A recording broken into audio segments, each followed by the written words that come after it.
Europe 1.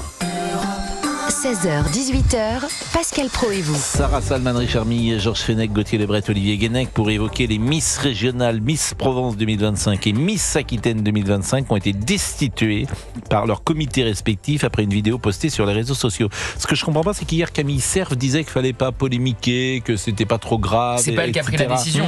Camille Cerf n'est que la marraine de la nouvelle Miss France. Là, c'est les comités régionaux et nationaux. Bon, elles avaient tenu des propos injurieux sur les demi-finalistes du concours. Dans l'éloge de l'émission, elles avaient qualifié, je peux le dire, ou c'est... Arrêtez, pas de pudeur de gazelle. Non, mais après conne, etc. Oui, moi, je n'aime pas mettre dans ma bouche des mots qui ne sont pas convenables. Dites PUTE. Bon, alors, grosse pute, c'est ce qu'elles avaient dit. C'est la semaine, en plus, avec...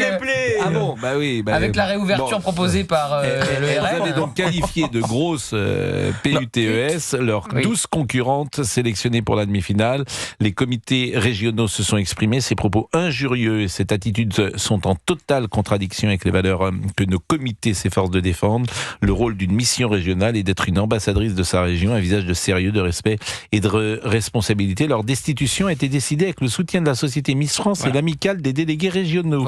Ont-ils précisé dans leur communiqué. Ils condamnent par ailleurs avec la même fermeté le déferlement de cyberviolence et le harcèlement dont Julie et Aïnoa font l'objet depuis leur diffusion. C'est les réseaux sociaux. Quel monde horrible quand même. Permettez-moi de le dire comme ça, parce que c'est à la fois dérisoire comme information, et en même temps ça montre, on en parlait hier, une certaine jeunesse qui ne sait plus se tenir, qui est dans la frustration. Une intolérance à la frustration. Non, elle a raison, Sarah Salman, c'est une intolérance. On plaisante pas, on n'insulte pas les gens, pardonnez-moi, on n'insulte pas les gens. C'est une insulte légère, dans une vidéo privée... Non mais sérieusement, je pense sincèrement je pourrais vous retourner les arguments que vous avez utilisés sur la séquence Macron dans ces cas-là. On n'insulte pas les gens. Oui. Vous venez de défendre Brigitte Macron et là je n'en suis pas à une contradiction près.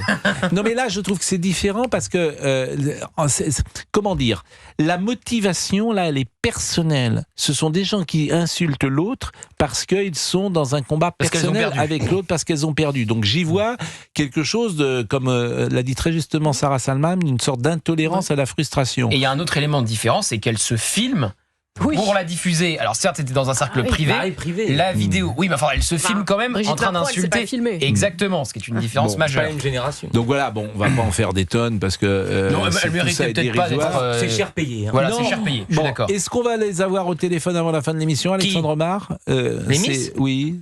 Je sais pas. Alexandre, est-ce que vous avez essayé de les joindre? Mais il les connaît pas personnellement. Femmes.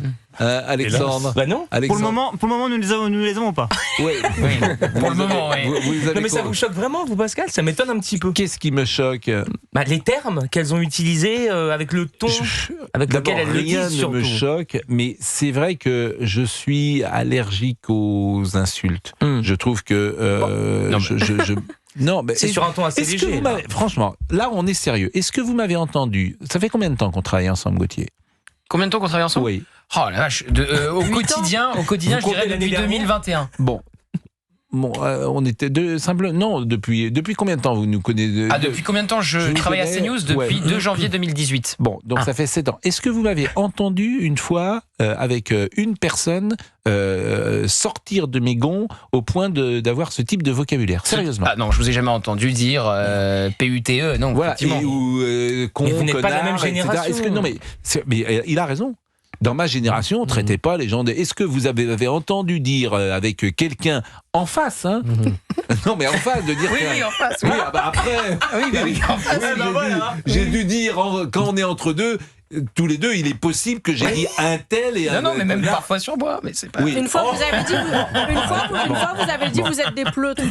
Mais non, ça c'était public. Non, ce que je veux dire, c'est que... Ce qui compte, c'est l'intention. Là, dans la vidéo, elles ne le disent pas méchamment. Enfin, vous m'entendez? Quoi? Là, les Miss, elles ne le disent pas méchamment, et c'est l'intention qui compte. Enfin, je pense. Bon, écoutez, en tout cas, moi, je trouve que... On leur tombe dessus.